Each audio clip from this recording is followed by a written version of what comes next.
Hello, my dear gardeners. Just look at this. Isn't this the prettiest of sights? My Olivia Austin rose. She's the first one to bloom in my garden. That makes her blooms so special. And behind her, right here, is a very cozy little nook, which is designed to have a sofa here and a beautiful view of the whole garden.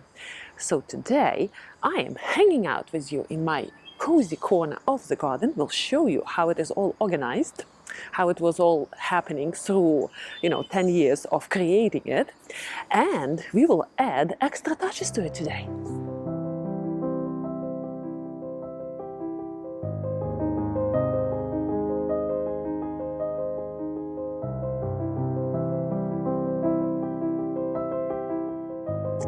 So all this never existed. There was grass from border to border. And here what we did, the first thing, we broke the vegetable bed here and planted our raspberries. So that's a big chunk of the land dedicated to it. And then we organized this area here. Well, first, to mark the entrance into another room of the garden, I created this somewhat awkward looking construction from wood, which is, sitting there. On one side it is supporting major wheeler honeysuckle, and on another is clematis.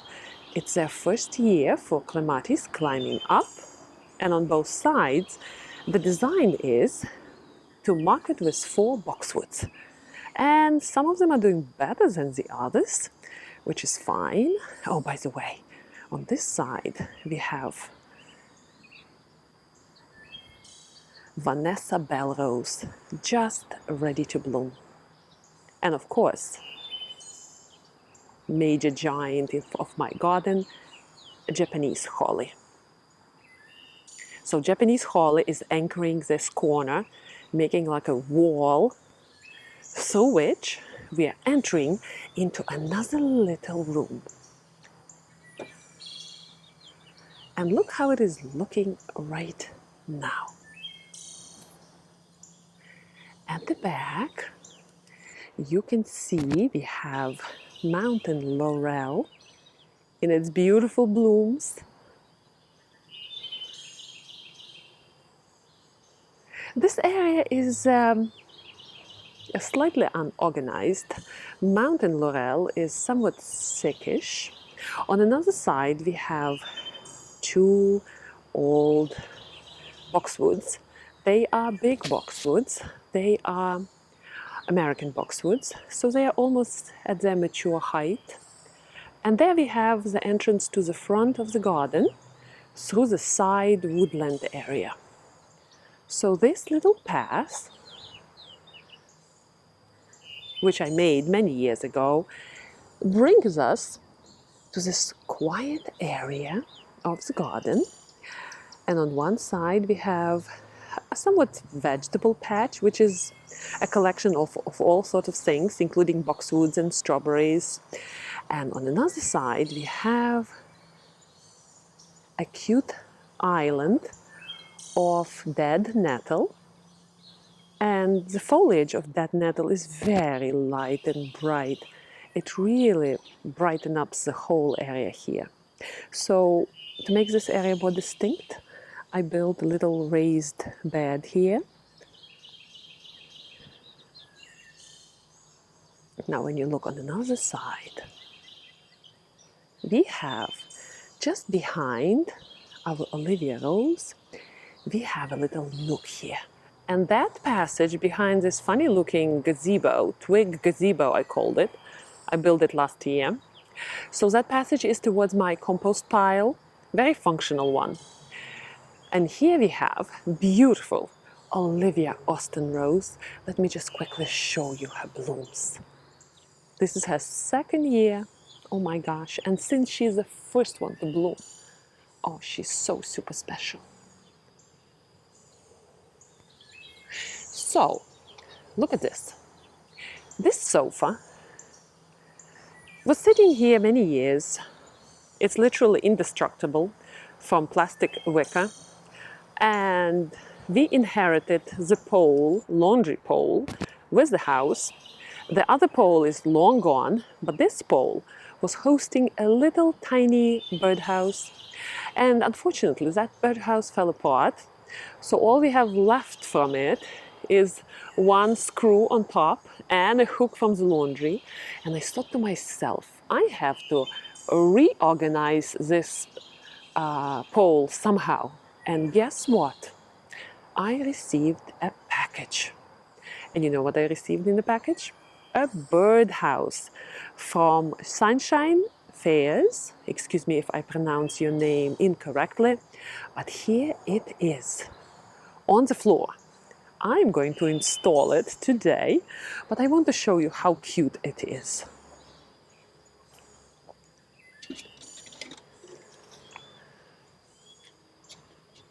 So Sunshine Fair's husband made this beautiful birdhouse from the reclaimed wood. And look at all the little details. Aren't they cute? And when we look at the roof, what does it say? I love to garden.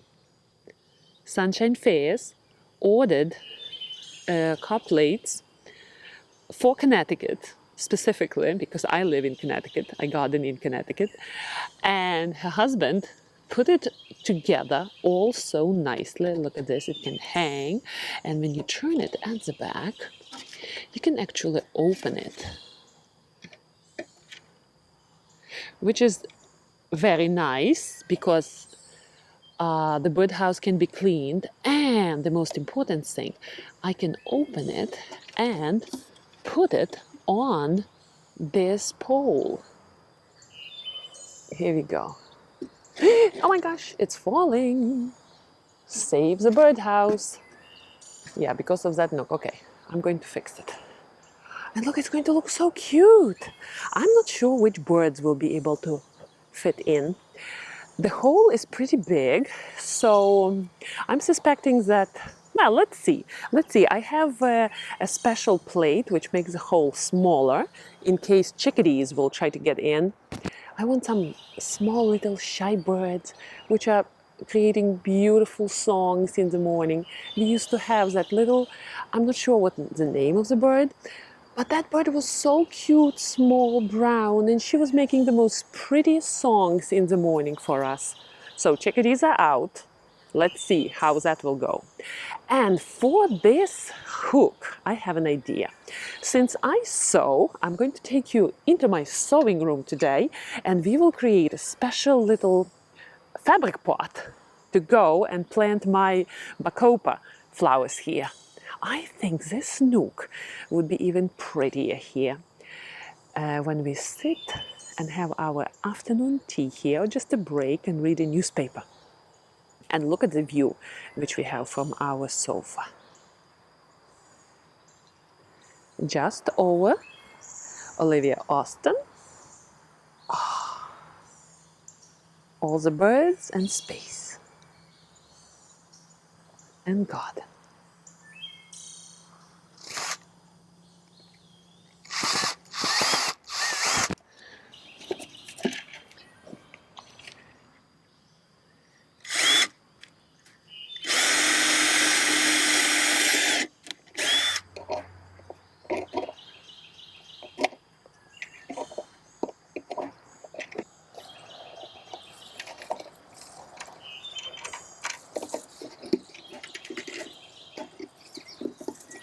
All right, look at this. Isn't it pretty? I like it. What do you think? Something like this?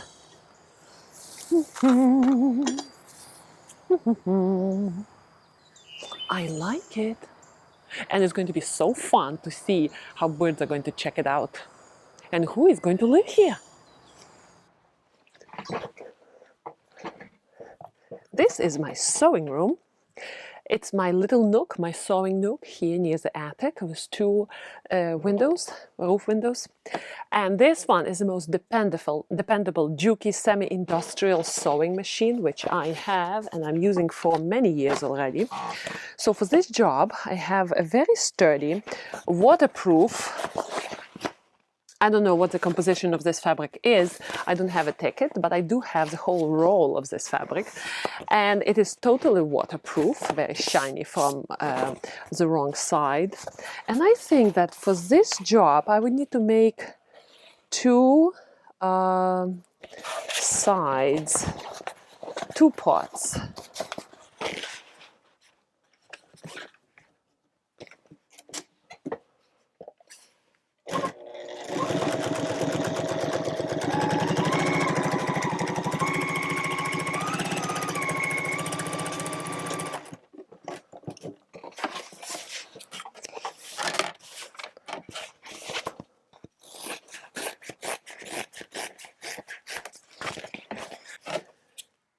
This is for the hole at the bottom for water to get out.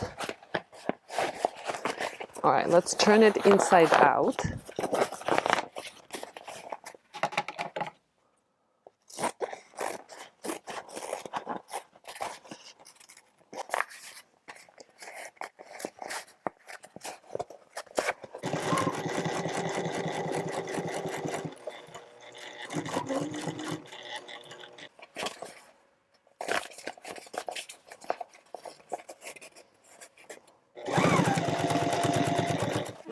So let's go back to my garden and fill it up with special water retaining crystals plus the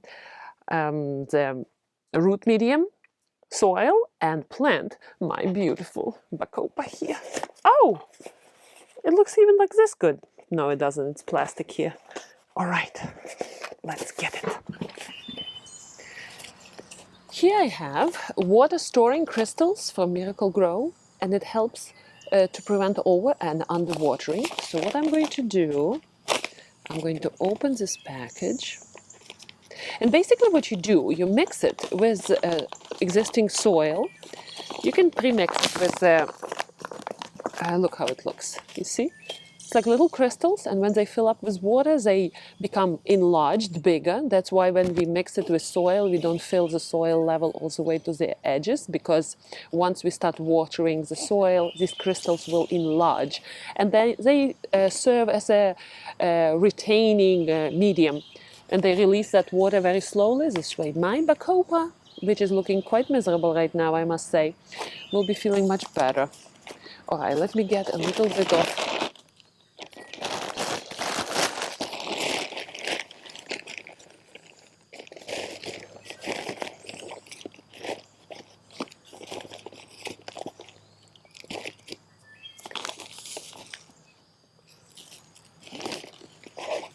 I will mix these crystals.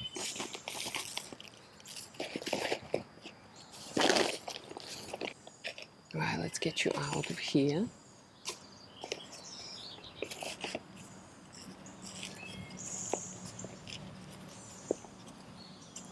Oh, okay. Let me clean you up a little bit because you look quite disheveled here.